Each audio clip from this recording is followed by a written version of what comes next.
আমাদের ব্যাঙ্গালোর টু উটি রোড ট্রিপের খাওয়া দাওয়া শুরু হয়েছিল ব্রেকফাস্টে একদম অথেন্টিক সাউথ ইন্ডিয়ান ফুড দিয়ে। আমি নিয়েছিলাম ভেজিটেবল পোলাও, এটাকে রাইস বাথ বলে। তার সাথে ছিল মশালা ডোসা, ইডলি, বড়া, সবকটাই আমাদের ফেভারিট ছিল ভীষণ। রাইস বাথটা ভীষণই ভালো লাগছিলো খেতে, সব রকম সবজি দিয়ে বেশ ঝাল ঝাল করেছিল, তার সাথে দিয়েছিল হচ্ছে কিউকাম্বার অনিয়ন রায়তা। আর তারপর নেওয়া হয়েছিল এখানকার famous filter coffee. So good. সাউথের ফিল্টার কফি খাওয়ার জন্য তোর মামা কলকাতা থেকে ভেবে যাচ্ছে আমি ব্যাঙ্গালোর যাব, রোজ ফিল্টার কফি খাবো।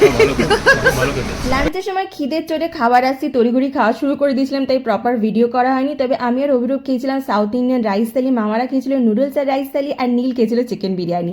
তারপর ডিনারের রিসর্টে পৌঁছে খেলাম হচ্ছে তন্দুরি রুটি, যেটা একদমই পুড়িয়ে অবস্থা খারাপ করে দিয়েছিল। তার সাথে ছিল হচ্ছে মিক্সড ভেজ আর চিলি চিকেন। কেমন লাগলো ভিডিওটা কমেন্ট করে জানিও।